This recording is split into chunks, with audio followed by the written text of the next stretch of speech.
Assalamualaikum warahmatullahi wabarakatuh. Sobat YouTube, berjumpa lagi di channel aku, Hendra Prasetyo. Apa kabar sobat YouTubeku semua? Semoga dalam keadaan sehat walafiat, tanpa kurang satu apapun. Dan di video kali ini aku kembali membagikan kegiatan sehari-hariku sebagai anak rantau di Malaysia. Dan aku juga ingin sedikit berbagi pengalaman bahwa bekerja di Malaysia ini tidak seperti cerita orang yang sering kita dengar dari mereka yang lebih dulu merantau ke Malaysia, yang mana tak sedikit dari mereka itu mengatakan bahwa kerja di Malaysia ini memiliki gaji yang cukup besar dan mata uangnya yang jika dirupiahkan akan menjadi 2 kali lipat, yang seringkali membuat orang tergiur akan cerita-cerita mereka. Kemudian tak sedikit yang berspekulasi bahwa jika bekerja ke Malaysia, kita akan mampu membeli tanah atau membangun rumah di kampung halaman ya sobat YouTube.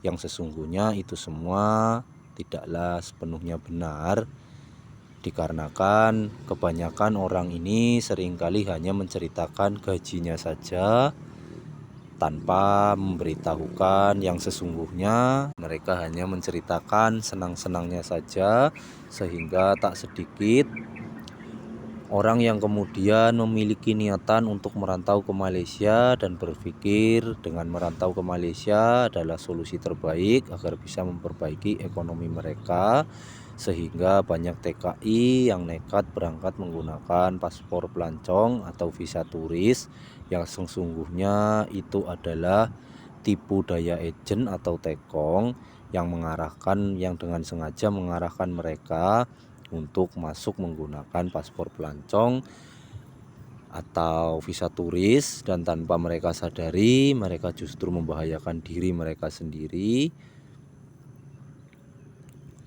dengan keputusannya berangkat menggunakan paspor pelancong, yang mana sebenarnya itu hanya untuk wisatawan atau turis yang ingin berlibur, bukan bekerja. Dan tanpa mereka sadari bahwa Malaysia ini sudah banyak perubahan, tak seperti dulu lagi, baik dari tukaran mata uang yang tidak beda jauh dengan Indonesia, juga sistem kerja yang memang tak seperti dulu lagi, yang mana di zaman dulu itu masih banyak syarikat atau company yang benar-benar bertanggung jawab akan pekerjanya, baik dalam pembayaran gaji yang tepat waktu, juga mereka mau ikut serta dalam menguruskan proses perpanjangan permit atau visa sang pekerjanya ya. Karena untuk melengkapi dokumen pekerja itu juga memerlukan atas nama atau pengakuan dari syarikat berkaitan ya sobat YouTube.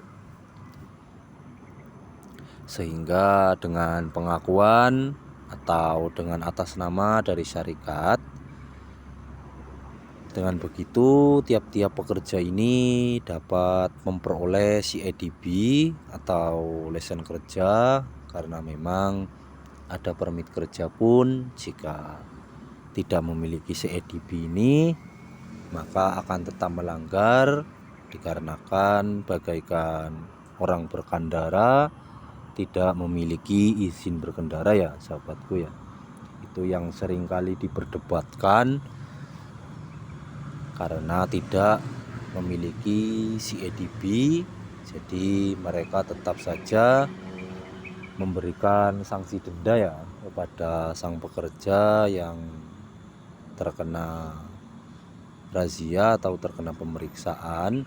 Namun semakin kesini Malaysia memang semakin banyak perubahan. Selain dari segi peraturan yang semakin ketat, juga bergantinya pengurus syarikat atau kepala kontraktor yang kini sudah banyak diambil alih atau diganti oleh sang anak, sehingga peraturan maupun tanggung jawabnya terhadap pekerja ini sudah sangat jauh berbeda dengan orang tuanya dulu, dan tak sedikit TKI yang mengeluh karena hanya menerima pinjaman, bahkan sampai ada yang tak terbayar gajinya, hingga pada akhirnya mereka tidak mampu memperpanjang permit kerjanya lagi.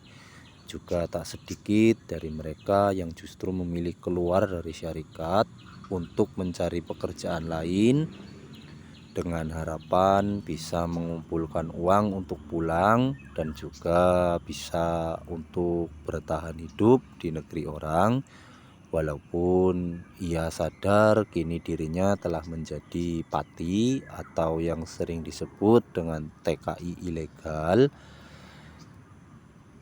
Namun perlu diketahui ya Sobat YouTube, bahwasanya bekerja mengikut syarikat di Malaysia ini kita tidak memegang dokumen kita sendiri, melainkan dokumen dipegang oleh office atau syarikat di mana tempat kita bekerja, sehingga jika ada pekerja yang tertangkap polis di luar tugas, maka biasanya cukup menunjukkan bukti yang syarikat berikan atau menghubungi office tempat di mana ia bekerja. Begitu juga sebaliknya ya Sobat YouTube ya, jika ada TKI yang keluar atau lari dari syarikat, maka ia otomatis tidak mempunyai dokumen atau paspor karena dokumen ada di office di tempat di mana ia bekerja. Jadi itulah mengapa seorang TKI ini yang mengikut syarikat tidak mempunyai banyak pilihan, walaupun terkadang gaji mereka dibayar lambat.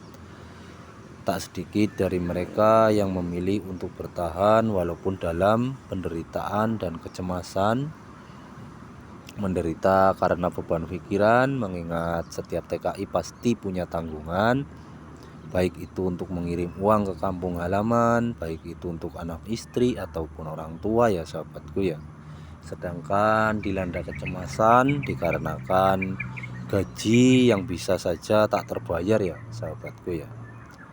Jadi itulah sedikit pengalaman dari aku, anak rantau Malaysia. Semoga dapat sedikit memberi jawaban agar kita semua lebih bijak lagi dalam menanggapi berita yang beredar, sehingga kita bisa sedikit terhindar dari kesalahpahaman, apalagi saling menyalahkan ya Sobat YouTube ya. Dan jika ada masukan atau saran, silahkan Sobat YouTube tulis di kolom komentar ya. Terima kasih banyak, jangan lupa bantu like dan subscribe-nya. Mohon maaf atas segala kekurangan, mohon maaf jika ada salah-salah kata. Salam hormat anak rantau Malaysia. Akhir kata, wassalamualaikum warahmatullahi wabarakatuh.